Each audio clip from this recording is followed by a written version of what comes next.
తెలంగాణ రాష్ట్రాన్ని 10 ఏళ్లు కేసీఆర్ కుటుంబం దోచుకుందని ఆరోపించారు కాంగ్రెస్ నేత మైనంపల్లి హనుమంతరావు. పార్టీని అధికారంలోకి తీసుకువచ్చిన సీఎం రేవంత్ రెడ్డికి కంటోన్మెంట్ అసెంబ్లీ సీటును భారీ మెజారిటీతో గెలిపించి బహుమతిగా ఇవ్వాలన్నారు. కంటోన్మెంట్ బీఆర్ఎస్ సీనియర్ నాయకుడు సంతోష్ అనుచరులతో కలిసి మైనంపల్లి కంటోన్మెంట్ కాంగ్రెస్ అభ్యర్థి శ్రీ గణేష్ సమక్షంలో కాంగ్రెస్ చేరారు. దాదాపు 100 మంది బీఆర్ఎస్ కార్యకర్తలు కాంగ్రెస్ లో చేరారు. కంటోన్మెంట్ లో కాంగ్రెస్ జెండా ఎగరవేయడం ఖాయమన్నారు మైనంపల్లి హనుమంతరావు. ఎకానమీలో పోతాడు ఎప్పుడు ఫ్లైట్ లా ఇంతవరకు బిజినెస్ క్లాస్ లో పోలే. మీకేమో సొంత ఫ్లైట్లు ఉండే. ఏడికెళ్ళి వచ్చినారా ఫ్లైట్ లో? మీకు సొంత ఫ్లైట్లు ఏడికెళ్ళి వచ్చినాయో అవన్నీ చెప్పండి. చెప్పినాక తర్వాత మాట్లాడదాం. ఒకప్పుడు మీ చరిత్ర ఏంటి, మీరేంటి అని తెలుసు.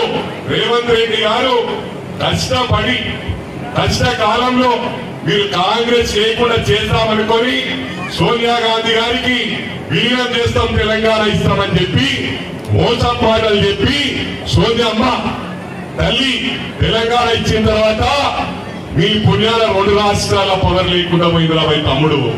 ఇది గుడ్డ మీద చేసుకొని మీ మామ అల్లుడు మీ బామర్ది ముగ్గురు కలిసి గుడ్డ మీద చేసుకొని ఆత్మ పరిశీలన చేసుకోవాల్సిన అవసరం ఉందని చెప్పి కూడా ఈ సందర్భంగా తెలియజేస్తా ఉన్నా.